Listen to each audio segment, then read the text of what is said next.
જય શ્રી કૃષ્ણ. આજે આપણે બનાવવાની છે ચોકલેટ. તેના માટે વ્હાઈટ કમ્પાઉન્ડ, ડાર્ક કમ્પાઉન્ડ, કાજુના બદામ, પછી ચોકલેટ ચીપ દાણા, ક્રન્ચી અને સ્ટ્રે બધી વસ્તુઓ લઈ ત્યાર પછી એક પ્લેટમાં કાજુ બદામના બારીક કટિંગ કરવાનું રહેશે. કાજુ બદામનું કટિંગ બારીક કરી લઈએ આપણે. હવે બદામનો ભૂકો, કાજુનો ભૂકો, કાજુ ટુકડા, બદામ ટુકડા આપણે કરી લઈએ. ત્યાર પછી એક પ્લેટમાં ડાર્ક કમ્પાઉન્ડ અને વ્હાઈટ કમ્પાઉન્ડ લઈ લઈએ. તેને આપણે એક ખમણીની મદદથી ડાર્ક ચોકલેટ અને વ્હાઈટ બંનેની બારીક એવી ખમણી નાખી છે.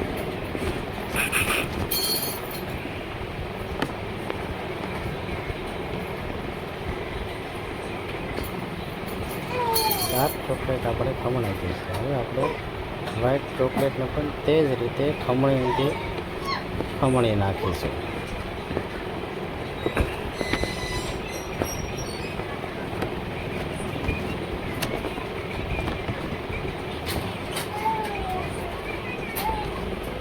બંને આપણે ખમણીને તૈયાર થઈ ગઈ છે. ત્યાર પછી એક કઢાઈમાં આપણે ઘી ગરમ કરી તેમાં કાજુ શેકી લેવાના છે. થોડા લાલ થાય ત્યાં સુધી શેકી ત્યાર પછી એક પીસમાં કાઢી લેવાના છે. અને સાઈડમાં બીજા ગેસ ઉપર પાણી ગરમ મૂકી તેના પર વાસણ મૂકી વરાળથી આપણે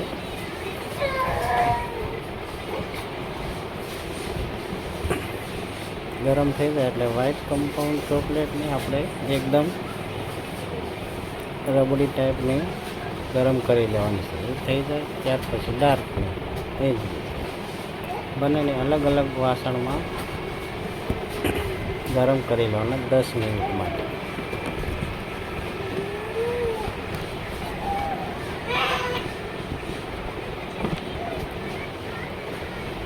તમે જોઈ શકો છો એકદમ આમ ઢીલું થઈ જાય ત્યાં સુધી 10 મિનિટ સુધી રહેવા દેવા. પછી થોડી વાર ઠરવા માટે મૂકી દો. ત્યાર પછી સ્ટ્રે લઈ સ્ટ્રેમાં આપણે કાજુના ટુકડા મૂકી દેવાના છે. પછી તમને સારું લાગે તો તમે કંઈ પણ મૂકી શકો છો, એ કરી શકો છો. આપણે કાજુ બદામના ટુકડાઓ સ્ટ્રેની અંદર ગોઠવી દીધા છે. તેના પર હવે આપણે વ્હાઈટ કમ્પાઉન્ડ ચોકલેટ ગરમ કરીશું તે સ્ટ્રેમાં ભરી દઈશું.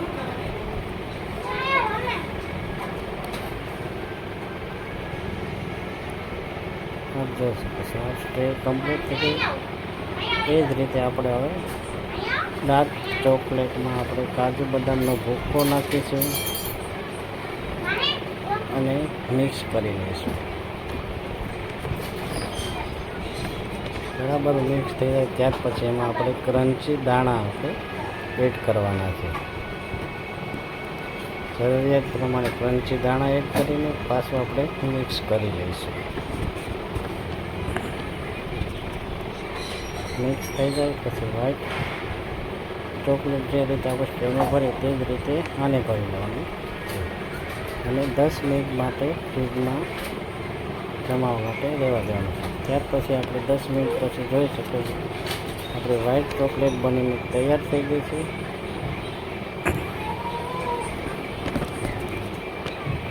અને એ જ રીતે 10 મિનિટ પછી આપણે ડાર્ક ચોકલેટ પણ ફ્રીજમાંથી લઈ લીધેલી છે. આપણી ચોકલેટ બનીને તૈયાર થઈ જશે ને આપ જોઈ શકો.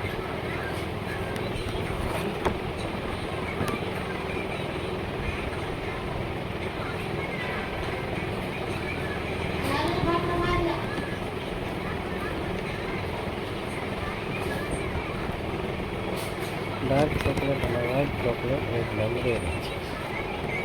આપણે આઈડિયન